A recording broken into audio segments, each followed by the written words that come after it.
Hey guys, I wanted to do a video on the stuff I just got in. I know it's been a while since I've done an actual video. It's been like a week or two, or a couple days. Can't remember. I haven't been on YouTube in a while.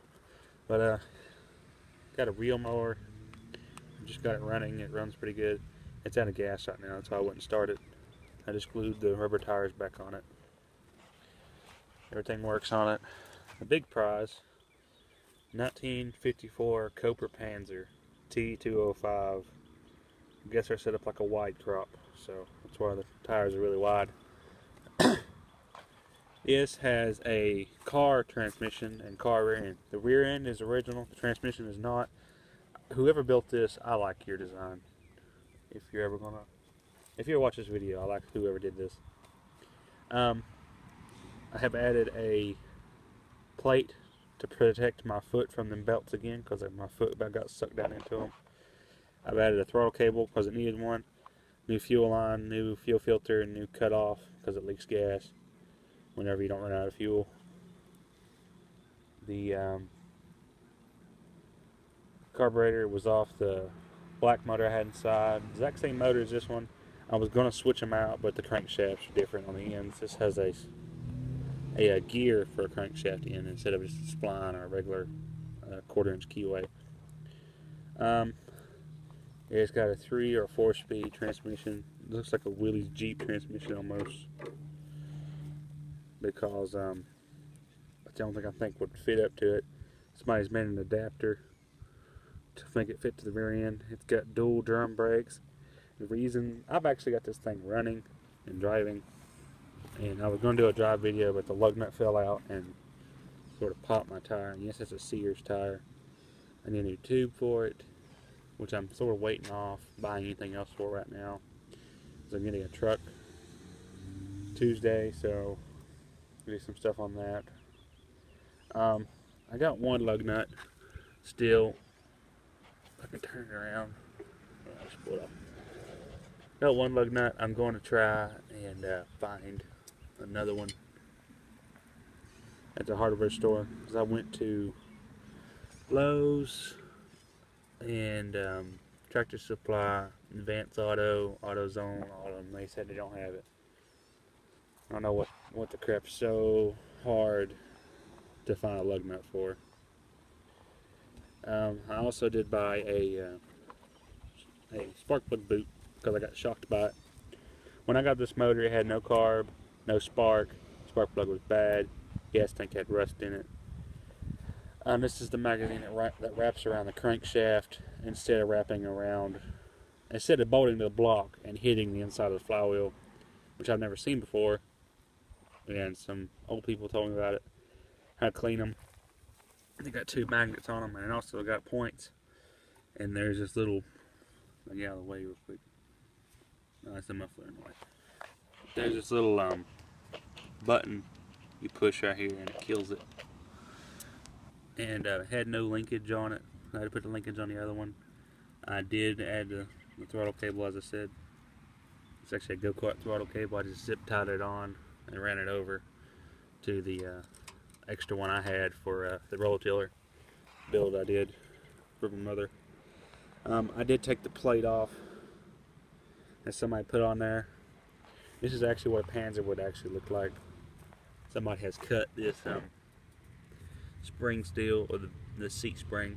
It used to sit right here, and the steering wheel used to go over there and then drop down.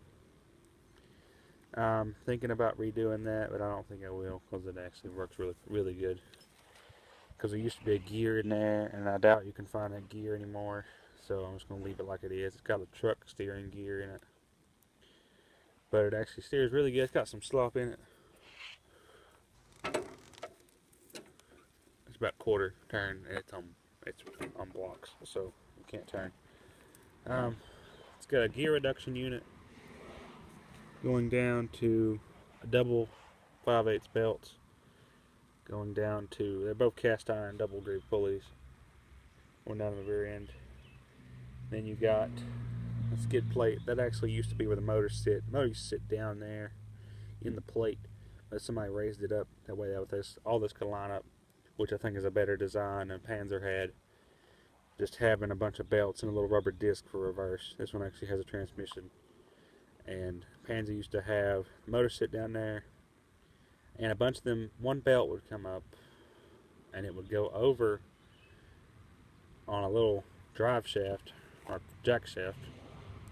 Then it'd be a chain going down to a big sprocket, and then it would connect to the rear end, which I don't like it, the way they had it. On the littler ones it was fine. This bigger one, it's got the bigger car rear end and everything, and the bigger motor. I don't think this is the original motor. I think somebody else put this on here. But I like it because the biggest Panzer made, I think, was an 8. And this is a 11. This is 11 horse Briggs. Or 12 horse. I can't remember. This motor runs really good. When I get a new lug nut, I'll do a drive video.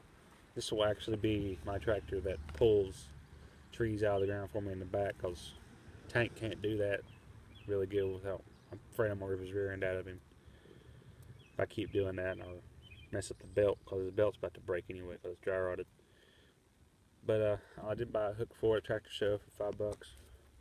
I was going to do some recording at the Tractor Show. That's actually where I got that reel mower at, and I got that reel mower for $5, and I've only put a new condenser from the flea market in it and a new spark plug, and then I run seafoam through it and glued the rubber tires back on. That's it. This one, the only thing I did was, as I said, just a fuel line and get spark out of it, put a carb on it, and it ran fine. I did do something with this clutch earlier today. It used to sit all the way over here, and the cable is actually lined up now with the clutch.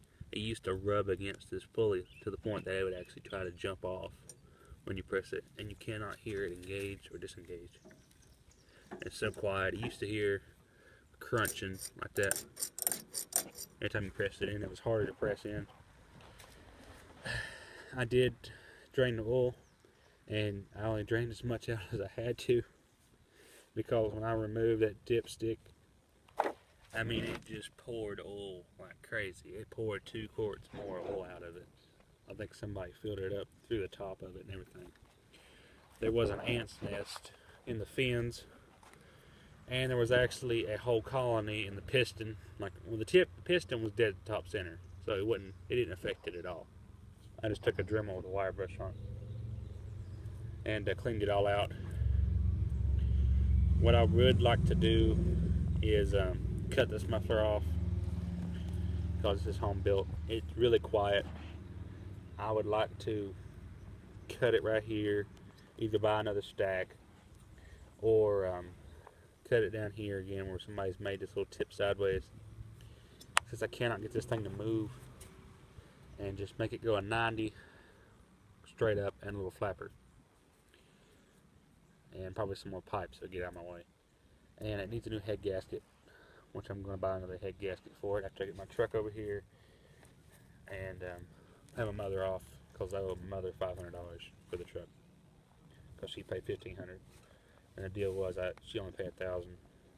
But besides the truck, this is actually the only Panzer I've ever seen in my area, and I've been wanting a Panzer since Boone, North Carolina show. And the guy wanted $400 for this thing. I actually saw his brother down at the show in Gray, Tennessee, which is my local show. And he also opened up another show in Boone, no, not Boone, Blunteville, Tennessee this year. First one ever. So it was a big turnout. I didn't go to it though, but I wanted to go. I didn't know about it. But yeah, this was the only one in my area. He wanted $400 for it. I didn't pay anything for it. I took my Christmas money about a year or two ago and bought the 420 Predator electric start, and I had put it on my go-kart, and I outgrew it. I grew the go-kart as soon as I put the Predator on there, and I took the Predator back off, all the parts back off of it, and put my Predator on the shelf inside. So then I went down there and traded him the Predator for this, and it was actually a really good trade, because I could not put that Predator on anything because it was too wide and it was too long. This one, I love how these old flatheads are built. They're just straight up and down. You put them almost anywhere because they're only about 2 feet wide and 2 feet long.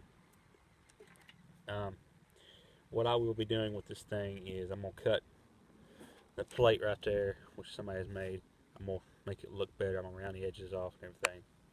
I'm going to fix his stupid welds, whoever did this. It was not the previous owner, it was somebody else. Because the previous owner was going to put a truck runner in it. But I'm going to put that thing back on there, the plate. I'm going to cut this so you don't see that mark no more. I'm going to round this off out through here. I'm going to grind that little bolt down. I got to cut the other bolt somebody else put on there. I'm going to make a 90-degree pin and put into it. That way I can have the thing come on and off. And it's actually impacted down this piece of C-channel that somebody put on here. Or this might be factory. I do not know. I think this is factory.